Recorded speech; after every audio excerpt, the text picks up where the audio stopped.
राज्याचा कारभार सांभाळत असताना चंद्रकांत पाटील यांनी मतदारसंघात देखील विशेष लक्ष दिलं। गेल्या 5 वर्षात त्यांनी मतदारसंघात अनेक विकास कामे केली। यात त्यांनी महिलांसह सामाजिक, सांस्कृतिक तसंच सुरक्षेचाही मुद्दा योग्यरित्या हाताळला। शहरं वाढली तसं शहरातील समस्याही वाढल्या।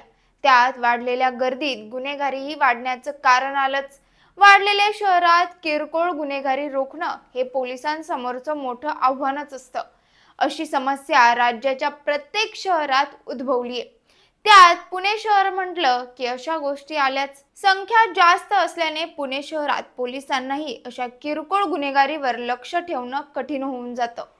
यावर उपाय म्हणून राज्याचे उच्च व तंत्र शिक्षण मंत्री चंद्रकांत पाटील यांनी उपाय शोधलाय। तेच आपण या व्हिडिओमधून पाहणार आहोत। नमस्कार, मी शिवानी, आपण पाहत आहात पॉलिटिकल महाराष्ट्र। वाढती गुन्हेगारी पोलिसांची मोठी डोकेदुखी ठरतीये। गुन्हा करायचा आणि शेजारच्या राज्यात पळून जायचं हा नवा गुन्हेगारी फंडा सध्या सुरू झालाय।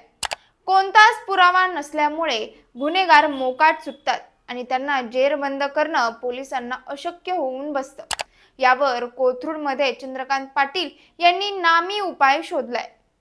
त्यांच्या सहकार्याने कोथरूडच्या गुन्हेगारीवर लक्ष ठेवण्यासाठी आणि पोलिसांना सहकार्यासाठी या मतदारसंघात सीसीटीव्ही कॅमेरे बसवण्यात आले। आता 24 तास कॅमेऱ्याचे बारीक लक्ष कोथरूडच्या प्रत्येक घडामोडीवर असल्याने सामान्य कोथरूडकर निर्धास्तपणे रस्त्यावर वावरू लागलेत। यामुळे पोलिसांना तर मदत झालीच, पण त्याशिवाय गुन्हेगारी घटनाही मोठ्या प्रमाणात पायबंद बसलाय अशी चर्चा मतदारसंघात सुरू झाली आहे। ही माहिती तुम्हाला कशी वाटली हे आम्हाला कमेंट करून नक्की सांगा आणि असेच व्हिडिओ पाहण्यासाठी पॉलिटिकल महाराष्ट्र या पेजला लाईक करा, फॉलो करा। धन्यवाद।